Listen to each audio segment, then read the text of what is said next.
Vamos a seguir aquí en Noticias RCN debatiendo, analizando y discutiendo los temas del día. Tenemos aquí una invitada, Paola Moreno. Paola, bienvenida de nuevo a la mesa ancha. Muchísimas gracias, Maritza, Julio, Juana, mil gracias. Para mí es un placer estar nuevamente acá. Juana y Julio también, bienvenidos. Un feliz arranque de semana aquí. Bienvenida, Paula. Gracias.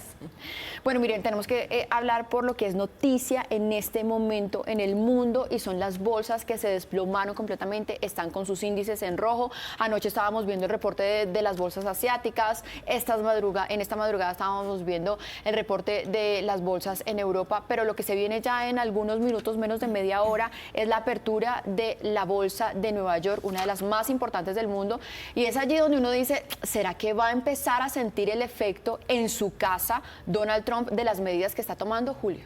Sí, Estados Unidos, pero también el resto del mundo. De hecho, si ves las bolsas asiáticas del sureste asiático, que es algunos de los países más golpeados con la subida de aranceles, están ahí. Las bolsas chinas, unas caídas brutales. Es decir, un día de mucha volatilidad en el mercado puede ser un 2% de caída o de subida. Estamos hablando de caídas de 2 dígitos de hasta el 10% o más en algunos mercados asiáticos.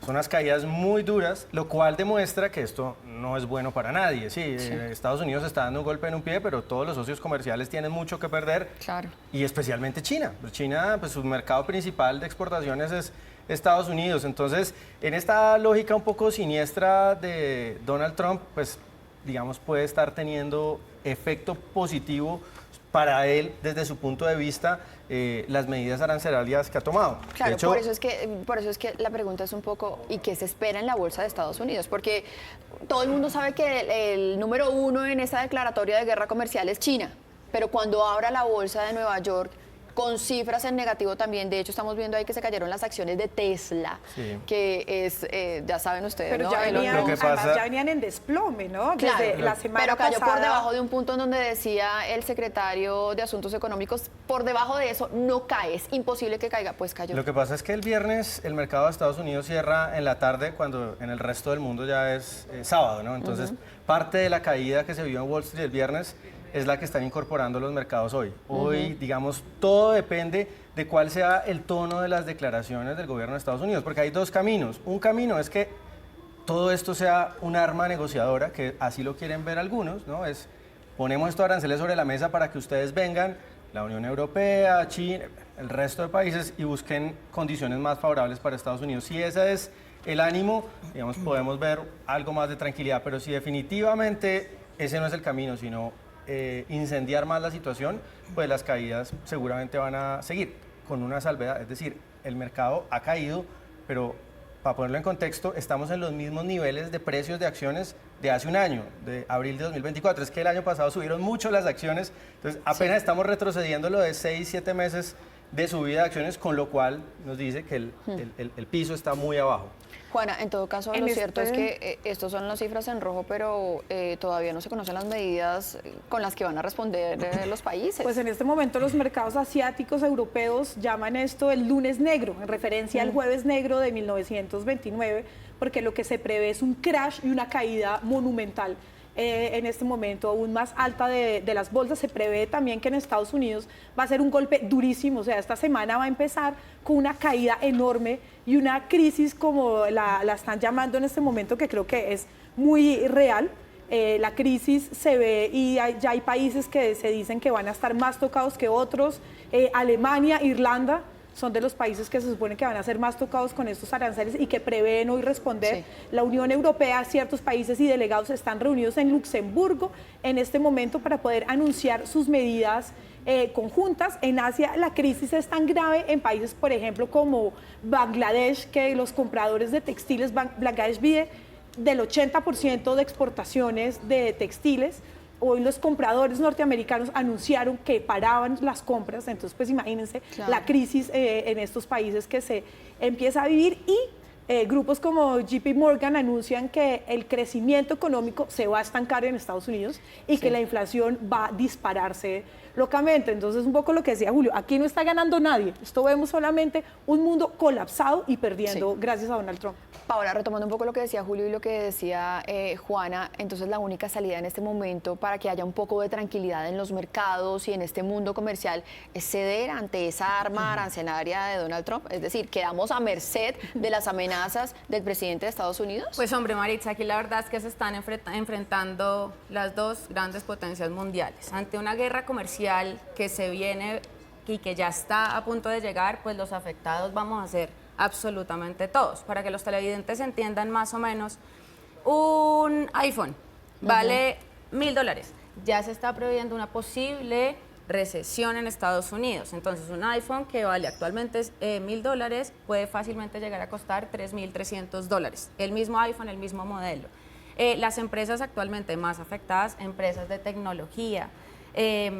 Y aquí lo que yo dejo sobre la mesa es esta crisis que ya se viene, cuántas empresas se va a llevar por delante, cuántas personas se van a quedar sin empleo. Es un tema muy complejo porque ya se han dado cuenta que con el gobierno de Donald Trump no es jugando y no son amenazas, y pues ahora nosotros tenemos acceso a la información de lo que pasa y de las medidas que toma el gobierno de los Estados Unidos. Poca información tenemos y poco acceso logramos tener con China. Claro. Eso es lo que queda en el sinsabor y la angustia, pues, que y hay queda. una reacción también importante en este momento y es la de Rusia. Rusia depende de su venta de hidrocarburos y con la caída estrepitosa del precio de los petróleos, Rusia ya dijo que iba a tener mucho cuidado y que iba a seguir de muy cerca la situación para ver cómo iba a reaccionar frente a Estados Unidos. Es decir, Estados Unidos hasta se enfrentó a países aliados como Rusia, a su amigo Putin. Además, entonces, esto muestra que es una crisis mucho más grave y mucho más profunda que va a ser muy difícil que tenga arreglo en los próximos días. Sí, Julio, para cerrar esta discusión, un punto muy importante que también acaban de tocar es el tema de la caída, no solamente de las bolsas, sino del precio del petróleo.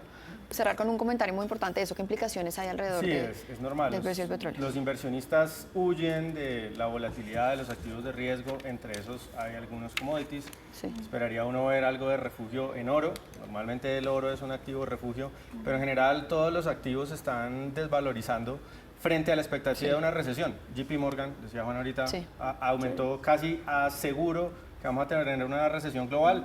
Recesiones, menos compra de commodities, eso hace que los precios caigan. Bueno, 7 de la mañana, 10 minutos, vamos a pasar a nuestro siguiente tema, como siempre nos queda mucho más poquito tiempo, pero es este roce diplomático, uno diría un nuevo roce diplomático con Estados Unidos, después de que la semana pasada estuviera aquí la secretaria de Seguridad de Estados Unidos, y ella en una entrevista dice que la reunión con el presidente Gustavo Petro no fue tan fluida como salió, digamos, publicado en los medios colombianos, sino que arrancó, dice ella, criticando el presidente al gobierno de los Estados Unidos y habló sobre los miembros del Tren de Aragua. Dijo que eran unos incomprendidos, personas que solo necesitan más amor y comprensión y que incluso algunos eran sus amigos. Dijo eso Kristi Noem. A eso el presidente Gustavo Petro dijo que no, que había sido malinterpretado, que de pronto fue un error en la traducción y dijo, eso sí, dijo, hay que tratarlos con amor. Si los trata con violencia, responderán con violencia mayor. Amor y afecto, eso es lo que puede salvar a la juventud de los Estados Unidos. ¿Qué tanto de mala interpretación hay en todo esto y qué tanto hay en todo caso de un enfoque distinto frente al Tren de Aragua en las políticas de Estados Unidos y las de Colombia, Paola? Pues hombre, Maritza, este es un tema, fue una reunión que no fue grabada, entonces solamente ellos saben la realidad literal y textual de lo que sucedió. ¿Cuál es el tema y mi posición? Muy personal es, con dos gobiernos tan diferentes, con posiciones tan extremas, pues hombre, la relación diplomática debería ser tratada con pinzas, no por una red social, no por una noticia. Esto que genera más angustia, más desesperación y demás. Yo sí me resisto a creer que el presidente de Colombia haya dicho que es amigo de las personas del Tren de Aragua. O sea, yo no lo puedo creer, pues. Y que hay que tratarlos con amor y afecto, pues hombre, a muchas personas les ha faltado amor y afecto y no están delinquiendo y no hacen parte de una organización terrorista. Entonces vaya usted, dígale a una persona de estas que está intentando pasar a X cantidad de personas para trata de blancas, venga, yo le doy un abrazo. Pues no, claramente creo que son salidas muy desafortunadas que tiene nuestro presidente. Y pues bueno, y desafortunadamente ya para cerrar mi comentario, los números no ayudan, ¿no? Si nosotros vamos a la ejecución del Plan Nacional de Sustitución en el 2023, la ejecución de ese programa tan importante fue del 16% y el año pasado cerró con un 6%. Entonces los números tampoco ayudan para soportar la ayuda financiera que el gobierno de los Estados Unidos le da a Colombia para la lucha contra la droga. Yo creo que fue un roce totalmente innecesario y creo también innecesario en esos espacios tener que evocar o hacer el uso de la política, del amor de la que tanto habla el presidente, que al final de cuentas no sabemos bien qué es, no entendemos, no, totalmente innecesario. Pero yo sí creo que la secretaria de Seguridad de Estados Unidos tiene unos antecedentes de mitomanía muy fuertes, entonces me cuesta creerle enormemente, ¿no? Ella se inventó que se había reunido y era cercana a Kim Jong-un, el dictador norcoreano, cosa que los medios estadounidenses dijeron, comprobaron que era falso. Ella no creía en el COVID y decía que el COVID era un invento demócrata para controlar el país, entonces nunca cerró el estado en el que ella era gobernadora, que era Dakota del Sur. Entonces creo que es un personaje que le gusta mucho la polémica y que intenta emular y ser una pequeña versión de Donald Trump, y este tipo de confrontaciones, este tipo de aseveraciones es lo que ella busca y lo que le gusta hacer para poderse hacerse notar y volverse visible dentro del gabinete. Lo que pasa es que escuchando al presidente después aclarar la conversación que tuvieron, digamos que las declaraciones de él o las explicaciones de él van por la misma vía, ¿no? Que es la vía, digamos, de despojar de responsabilidad a los criminales que cometen delitos muy graves en el Tren de Aragua, en otras organizaciones, y culpar a unas fuerzas superiores, oligárquicas, todo este asunto, ¿no? Al mismo tiempo, lavarle la cara, que esto es consistente en su visión sobre Venezuela, al régimen chavista, ¿no? Aquí no tiene nada que ver el socialismo del siglo XXI, no tiene nada que ver las expropiaciones a empresas, no tiene nada que ver nada de eso, sino el, comillas, bloqueo de Estados Unidos a Venezuela, y por eso los jóvenes se volvieron malos, ¿no? Entonces no es que haya habido un empobrecimiento masivo por unas ideas económicas y políticas nefastas en Venezuela, sino que fue el bloqueo. Julio, Juan y Paola, muchísimas gracias por estar aquí en la mesa.